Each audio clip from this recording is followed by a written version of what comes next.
Добар ден и добре дојдовте на новото видео на YouTube каналот за учење германски јазик Учете германски. Ова видео ќе биде дел од серијалот од практични работи во врска со животот во Германија. Поточно во ова видео ќе зборуваме нешто повеќе за сметки, за банкарските сметки поточно и работи поврзани со финансии во Германија. Да започнеме со сметки. Ако живеете и работите во Германија, потребна ви е сметка во банка. Сметка може да отворите во банка или во штеделница. Повеќето банки и штеделници имаат филијали. Некои банки може да се користат само преку интернет. Најчесто за сметката треба да се плати одредена сума на пари како давачка за обработка на податоци и за издавање, додека пак за учениците и студентите сметката често пати е бесплатна. Постојат неколку видови на сметки. Со штедна сметка, Guthaben конто, може да подигнете пари само од сметката што претходно сте ги депонирале. Со кредитна сметка може да подигнете пари и тогаш кога немате повеќе пари на сметката. Банката ќе ви позајми парите од одредена сума, но за оваа сума се враќа и камата, што често е многу висока. Отворање на сметка. Сметка може да отворите во било која филијала. Банката или штеделницата секогаш прво мора да го проверат вашиот идентитет, значи мора да покажете лична карта или пасош. Исто така во многу банки може да се отвори сметка и преку интернет или по пошта. За ова може да ја користите постапката постидент или идентификација откако ќе се отвори сметката. Ќе добиете документи од банката или штеделницата, со тие документи со лична карта или пасош ќе појдете во пошта и таму ќе ве идентификуваат. Понекогаш за да отворите сметка ви треба и потврда за регистрација или пријава на адреса Meldebешајнигунг. Трансакции. За киријата и платата ви треба жиро сметка, тоест тековна сметка. Вашиот работодавец ви дава плата преку банкарска трансакција. За постојани месечни трансакции може да се избере траен налог.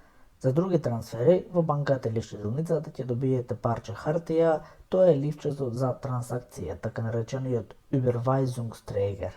Тука треба да дадете податоци колку пари и кому сакате да префрлите. Потоа го предавате во банката или штеделницата. Доколку сакате да работите со парите преку интернет. При отворање на сметката, треба да кажете дека сакате да правите интернет банкарство, онлайн банкинг или банкарство од дома, home banking. Во 2014 година во Европа се воспоставени трансакции со помош на СЕПА, но преку таа агенција може да се вршат трансакции само во евра и не е достапна во Македонија. Доколку вршите трансакции преку СЕПА, треба да знаете дека IBAN го заменува бројот на сметката, а BIC го заменува банкарскиот кон. IBAN и BIC броевите може да ги најдете на вашата ЕЦ картичка. Дебитна картичка или ЕЦ картичка и кредитна картичка. За вашата тековна сметка ќе добиете ЕЦ картичка. Ако сакате, може да добиете и кредитна картичка, например Mastercard или Visa. Доколку сакате да имате и кредитна картичка, најчесто треба да се доплати. Банката или штеделницата вообичаено ја испраќаат ЕЦ картичката и или кредитната картичка по пошта. Картичката мора да ја подпишете.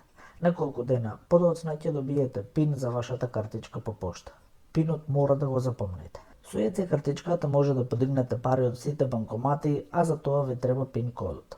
Вашата кредитна картичка можете да ја користите за плаќање во некои продавници и на интернет, а доколку сакате да внесете пари на вашата сметка, тоа може да го направите во филијалата на вашата банка или штеделница. Доколку ја изгубите вашата ЕЦ или кредитна картичка или ви е украдена, треба веднаш да ја блокирате картичката на бројот 116 116. Камати. За парите на сметката од банката или штеделницата ќе добиете камата, но таа е многу мала. Ако сакате да заштедите пари, може да отворите дневна сметка, Tagesgeld конто или штедна сметка, Sparkonto. Во тој случај за вашите депонирани пари на овие сметки ќе добивате поголеми камати. А сега да кажеме и некои од поважните зборови поврзани на оваа тема. Der Arbeitgeber, работодавец, често пати фирма или за некои професии како што се наставник, воспитувач и други, тоа е државата. Der Ausweis, личен документ, документ за лична идентификација, например лична карта или пасош. Das Bargeld, кеш, печатени пари, монети и банкноти. Der Dauerauftrag, траен налог, давате согласност на вашиот сметководител, работодавец или банка на одреден ден од месецот да префрли одредена сума на пари, например за кирија. Die EC-Karte, Дебитна картичка во помали дуќани може да не прифаќаат плаќање со картичка, да се плаќа само во кеш. Ди филијале, филијали, представништво на банката или штеделницата. Das Gehalt, плата, тоа што работодавачот ви го исплаќа месечно и од тоа што треба да платите данок. Das Girokonto, тековна сметка, најосновната сметка за секојдневието. На оваа сметка добивате плата, детски додаток и други исплати. Ди кредит карте, кредитна картичка. Со оваа картичка може да купувате и кога немате доволно пари, но за тоа што ќе го земете од банката ќе ви се наплати камата, како да подигате мал кредит. Ди Meldebesheiниgung, потврда за регистрација или пријава на адреса, документ со кој докажувате дека живеете на одредена адреса. Ди Sparkasse, штеделница, како банка, но не е приватна, најчесто е дел од некоја заедница или град. Das Sparkonto, штедна сметка, сметка на која може да депонирате пари на одреден период и за тие пари ќе добиете камата. Das Tagesgeldkonto, дневна сметка, сметка на која може да внесувате и подигате пари на дневна основа. Die Überweisung, трансакција, префрлање или трансфер на пари од една на друга сметка.